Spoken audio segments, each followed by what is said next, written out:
Yan, so ngayon hindi na lang po puro tilapia yung ating mapapanood. Meron na din po ito mga ibang alaga natin. Yung mga pato nandun pa, ayaw pang pumunta rito.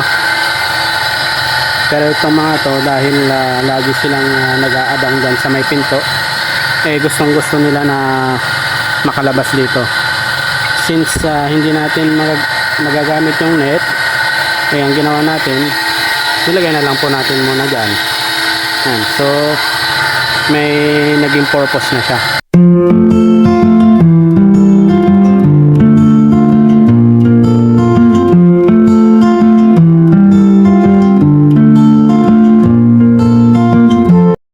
Good day mga kabady, 9:25 na ng umaga at ang ating mga fingerlings ay ika 41 days na po at ang ating panahon ay maganda. Kung makikita nyo, may maninipis na ulap pero hindi yan yung mga may dalang ulan. Tsaka tirik na rin sa aring araw. Yan, so samahan nyo ako mga kabady, first kain nila. Start na!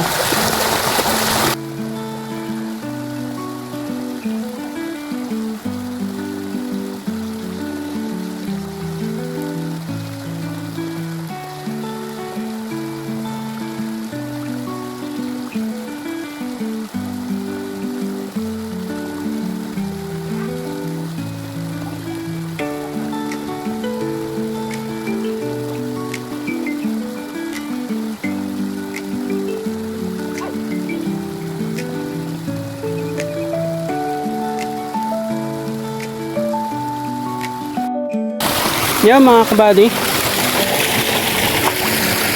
naibigay na natin yung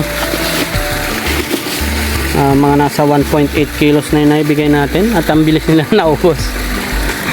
Wala na mga kabady, so ibibigay na natin yung karagdagan. Yan.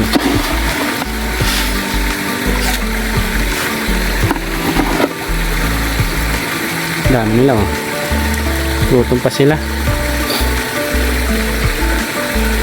Tapos ngayong araw ay medyo maulap mga kabady, pero hindi yung maitim na ulap. Tignan nyo, ano, ganyan lang, may manipis na ulap.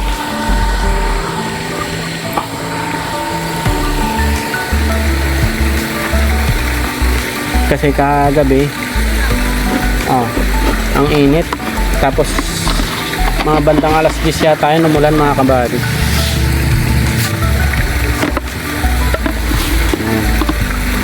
So konti na lang to, ilalahat ko na mga kabady.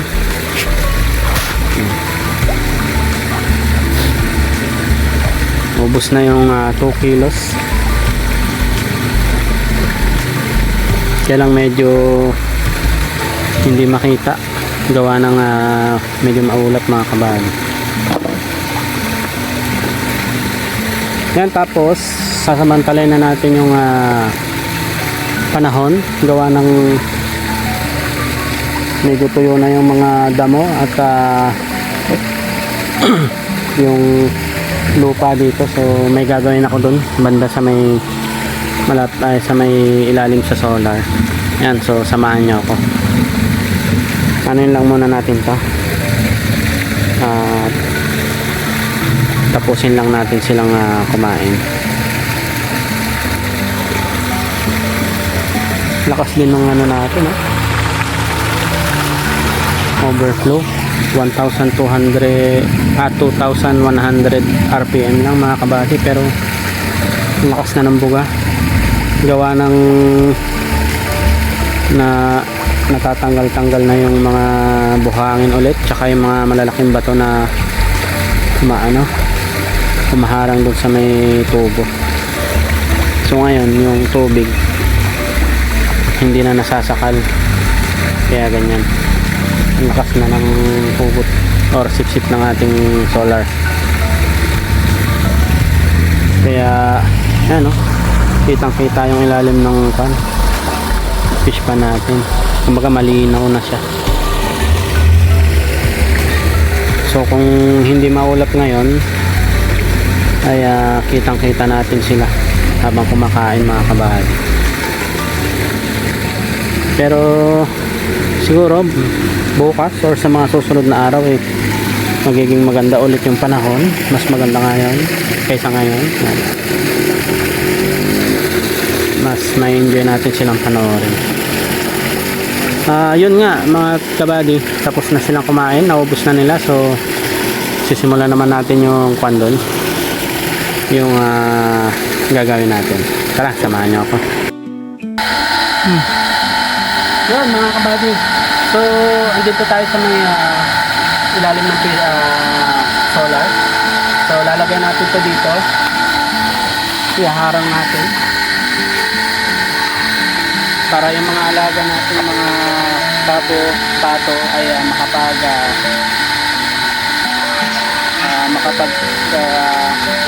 makakain ng damo. So ilalagay lang natin ito, iharang natin, tapos lalagyan natin ng mga tulos. Ayan. At dito kayo mamaya mga kabady. Yan, so mga kabady, nakakuha na tayo ng tulos para gagawin natin panghawak lang dito sa net na ilalagay natin para hindi lang makaalpas yung ating mga alaga. Yan, so lagay na natin ito mga kabady.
Yan, so mga kabady, ganyan lang yan, simple lang.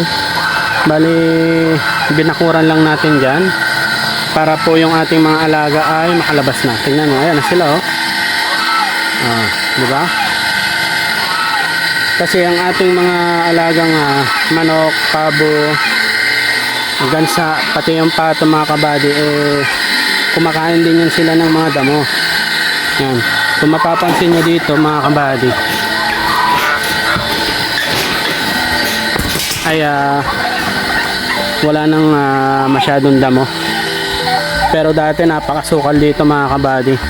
Nakakatakot maglakad dito dati kasi nga isipin mo talaga may mga ahas, mga ganyan. Kasi covered to lahat ng damo. Kaya nung tatlo pa yung kambing natin, kahit dito sila ng ilang araw, okay lang. Hindi sila basta-basta magugutom kasi nga maraming damo dito. Tapos marami din mga kahoy.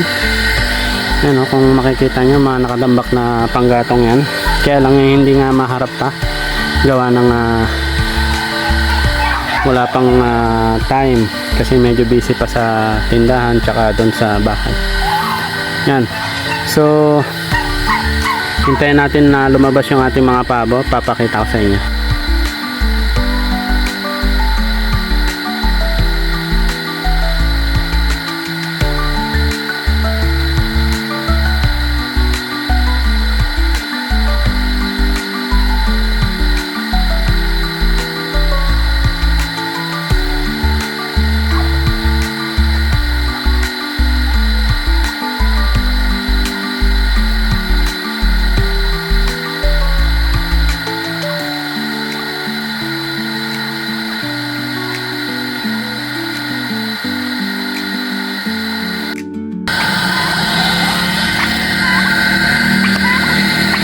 Mga kabady, tingnan nyo. Kumakain na sila ng damo. Kaya sa wild, kahit walang nagpapakain sa kanila, matataba sila at hindi sila nagugutom. Gawa nga ng yan ang ginagawa nila doon. Kumakain sila ng mga damo, mga kung ano-anong insekto, mga bunga ng kung ano-anong puno kahoy at yung mga halaman.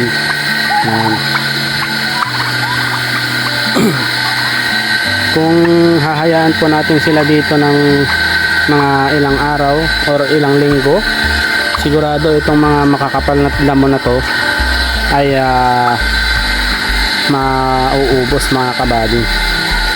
Yan. Saka isa rin po yan para makatipid po tayo sa pagkain sa ating mga alaga. Hayaan natin silang kumain ng mga damo mga kabady. Yan, so ngayon hindi na lang po puro tilapia yung ating mapapanood. Meron na din po ito mga ibang alaga natin. Yung mga pato nandun pa, ayaw pang pumunta rito. Pero itong mga to, dahil lagi silang nag-aabang dyan sa may pinto, gustong gusto nila na makalabas dito. Since hindi natin magagamit yung net, ang ginawa natin, nilagay na lang po natin muna dyan. Yan. So may naging purpose na siya. Yan. So mamaya ulit mga kabady, update ko ulit kayo. Yun, update tayo mga kabady.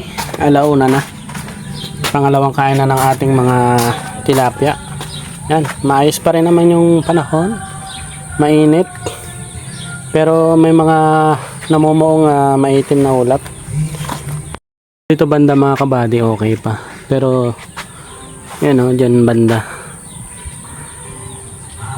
medyo namumuo yung mga maitim na ulap.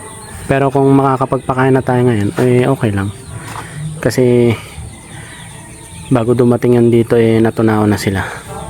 Yan, so papandarin ko muna yung solar ulit, tapos saka tayo magpapakain mga kabady. Start na.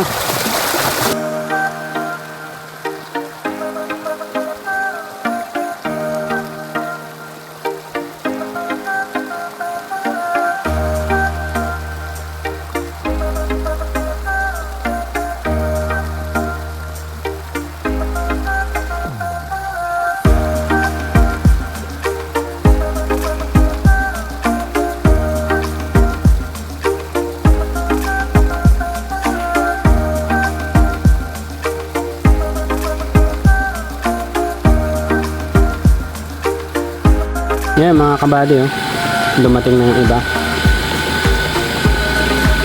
Binabanatan na nila yung pitch dito. Yan, ubusin lang natin yan, tapos ibigay na natin yung nasa timba.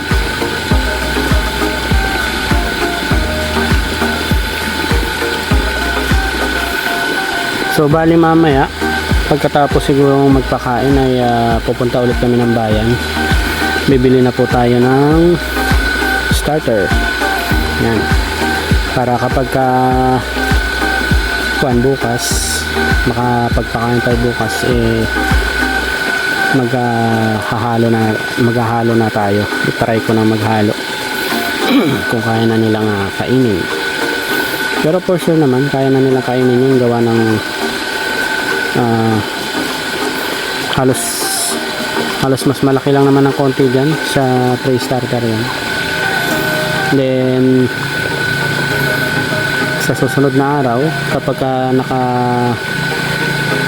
starter na talaga sila na wala ng halo, tatry na natin na magtimbang para mas kuha natin kung ilan talaga yung dapat ipakain sa kanila per pakain. Hindi pa pupunta dito yung iba, nandun pa, may pagkain pa siguro dyan. Yan, so hintayin ulit natin mga kabali. Yun, yung iba nandito na oh. Yan na sila. Ang bilis talaga nilang lumaki mga kabali. Nakakabilib talaga tong ating nakuha. Halos 2 fingers na sila lahat. Kaya nakakatuwa lang talaga. Ayun, ayun. Nandun kasi sila sa kabila. Naanod din yung feeds. Pero okay lang. Yan, konti na lang. Maubos na nila dyan.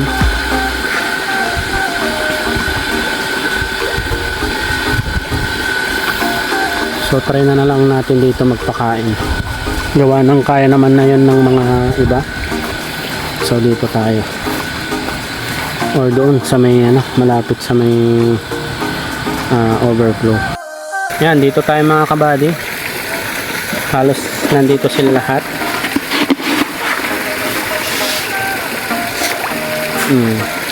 Ayan, dami.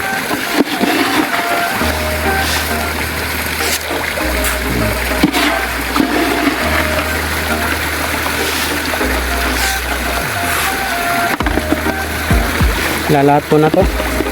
Nandito naman yung halos lahat ng tilapia natin. Yan. Grabe yung kain nila mga kabali.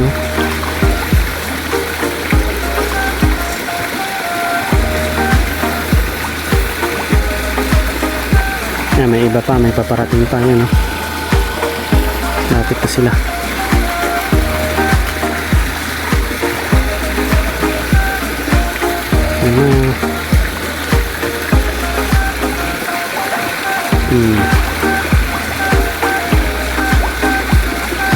Laki na no, kulay blue. Ano, kikita nyo ba yun mga kabali?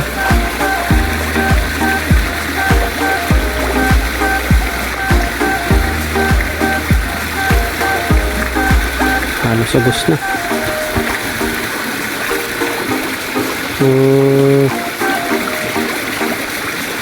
Grabe.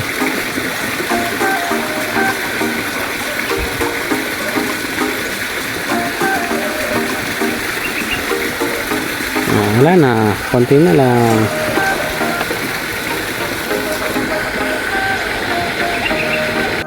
Yan, so tapos na tayo magpakain mga kabady. Yung mga alaga naman nating mga gansa, tapos mga pabo ay pumasok naman doon sa ranging area natin. So mamaya ko na lang sila ipapakita mamayang hapon. Sana makapagpakain ulit tayo mamayang hapon mga kabady. Yan, so update ko na lang ulit kayo mamaya. Yan na mga kabady yung ating mga alaga oh. Enjoy na enjoy sila. Tapos itong mga Rhode Island natin, hindi ko lang alam kung mga nasa ilang kilo na itong mga to, pero siguro mga nasa 2 kilos ang pinakamababa na itong mga to. Tapos yung ating mga pabo, yan. Ang takaw talaga ng gansa sa mga damo-damo. Tapos yung mga native din sa kabila. Yan.